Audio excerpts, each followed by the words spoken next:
there. Welcome to Earth Science class. Again, hope everyone is doing well. I wanted just to remind you that your project choice is due today, not the project, but by today I do need to know your what you're going to do your science project on. So please be sure that you get that to me. I think I've only heard from 3 of you. So please go ahead and make your choice today. And then on the 16th, April the 16th, your project will be due. Next week, we go into spring break, so you can use that time to work on your project. There will be no recorded lessons next week. So I want to start with a little joke, a science joke.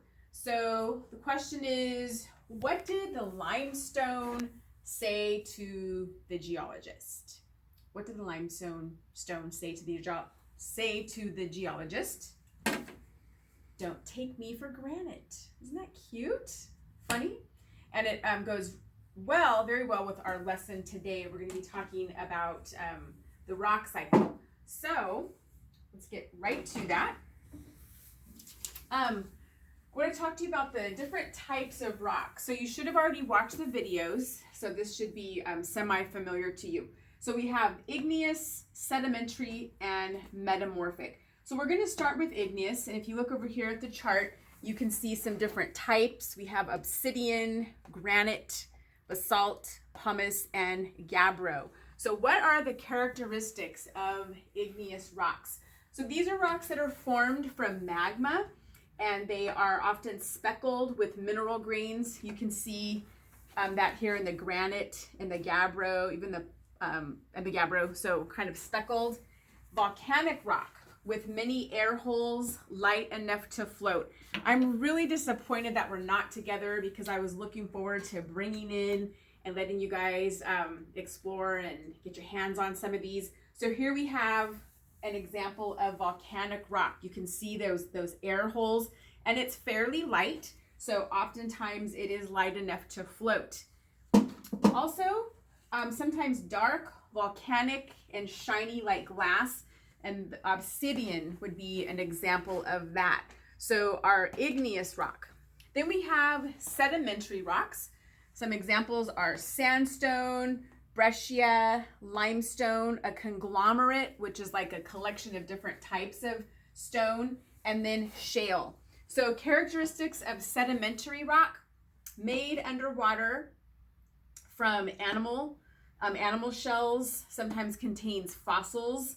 Layered, so think of sediment, layers of sediment, layers of sand, fine grainy texture, and then oftentimes layers of mud and clay pressed together. And you can see that in these different types of sedimentary rock. I was trying to see if I had an example here of that. You can see this one. If you zoom in here, you can see the different layers of sediment, so a sedimentary rock. And then metamorphic. So think of metamorphosis, the change. You can think of the metamorphosis of, let's say, an insect goes through various stages and change. So metamorphic rock is actually changed rock. It's igneous, this should say sedimentary rock that goes through change and results in metamorphic rock. So made from granite, dark and light layers, shale, which splits easily into flat sheets. Colored layers may be made smooth and shiny from limestone. And here's some examples of metamorphic rock. We have schist, slate, marble, quartzite, and gneiss. So different metamorphic rocks. Then we have minerals. Now minerals are substances that just form naturally and are found in the earth. They naturally occur in the earth. Sometimes it's just a single element. Other times it can be compounds. And there are approximately 4,000 types of minerals. And here are some of them: quartz, gold, diamond, talc, magnetite, silver, copper, halite, feldspar, and mica.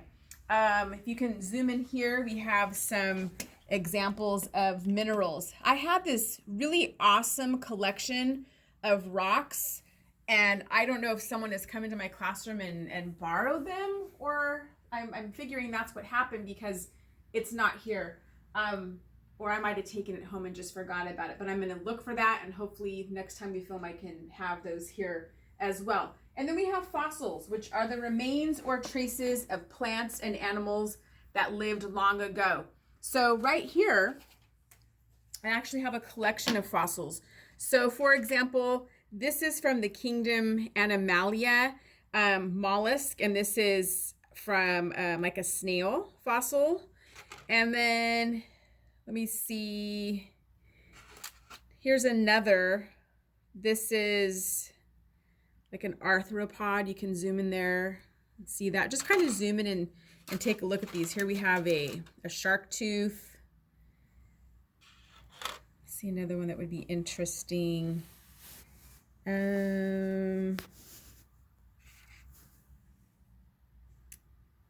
Here is this one, and this is another mollusk. This is like a part of a clam shell. So just a variety here of different fossils, different, they're all from the kingdom, most of them Animalia. This one is actually plantee. So this is an elm or sycamore leaf fossilized. So again, fossils, plants or animals, and this one is actually algae, fossilized algae. Okay, one thing I did, I want to go back and mention, well, I'll come back at the end and just do some review from our last unit. I meant to start with that, talking about mountain ranges, but I will come back to that. So what I would like for you to do now is open up to page number 183 in your text. So page 183, and it's your sketch. So it's going to look like this page here, our sketch assignment. So if you could, hopefully you already have that with you. If not, I'll give you a moment to get that ready. So I'm going to go ahead and place that right here. If you can come up, cameraman, and just kind of zoom in right here. So you're going to want to label at the top of your page, or maybe off here to the side, types of rock. So types of rock. And then this first one, this layered rock, that would be sedimentary. So that's your sedimentary rock.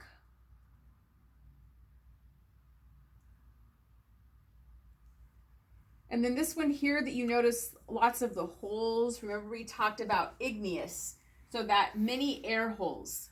So you can see those air holes right here. So this would be your igneous. And then this column represents a column of marble. So this would be metamorphic. So we have sedimentary, igneous, and metamorphic. And then this picture here, this would be mineral. So this would be a mineral, and then the last one at the bottom, fossil. So those are our types of rock for your sketch. Sedimentary, igneous, metamorphic, mineral, and fossil.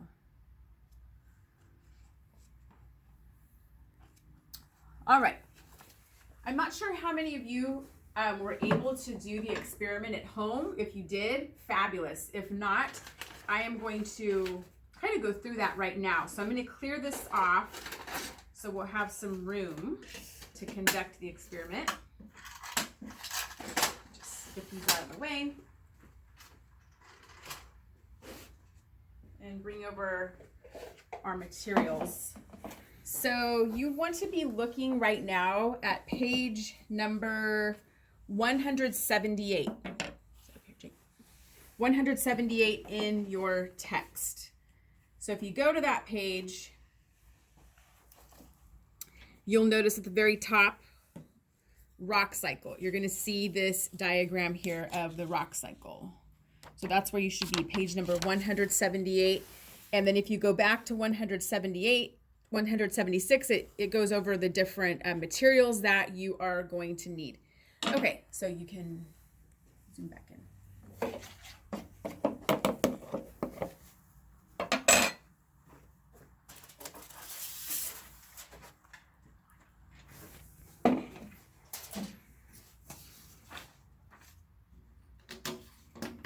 All right, so this is going to be a demonstration of the rock cycle process.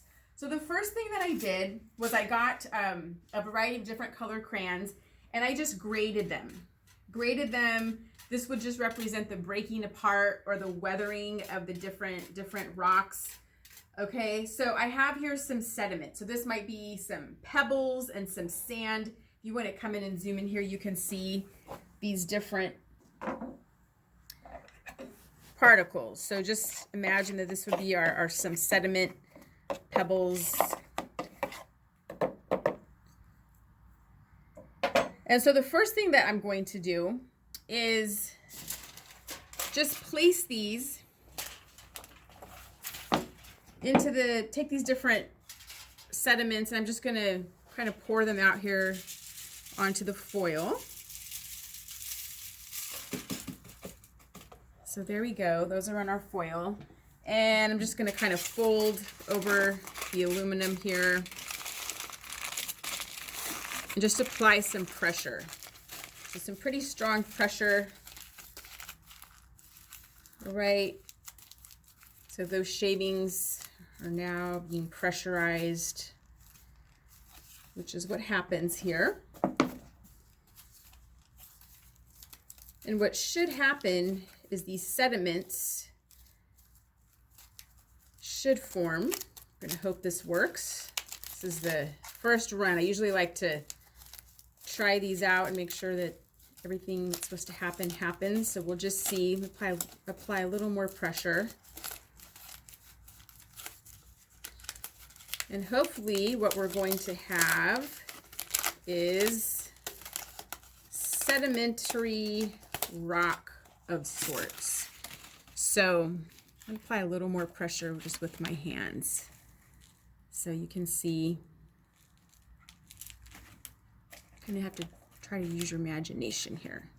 So just imagine that these were all sticking together, as they're not, but again, use your imagination. So if they were, probably need more time, right? This isn't an instant process. It's a process that takes place over time. So if you just look here, right here, you can see this is kind of stuck together here. So just imagine this would be sedimentary rock. Let's just say it's granite, all right? You see the flecks there, and you can see the different minerals that have come together. All right, so that would be number one. Second step, I'm going to kind of wrap them back up. I'm going to take some of this foil off so there's not so much.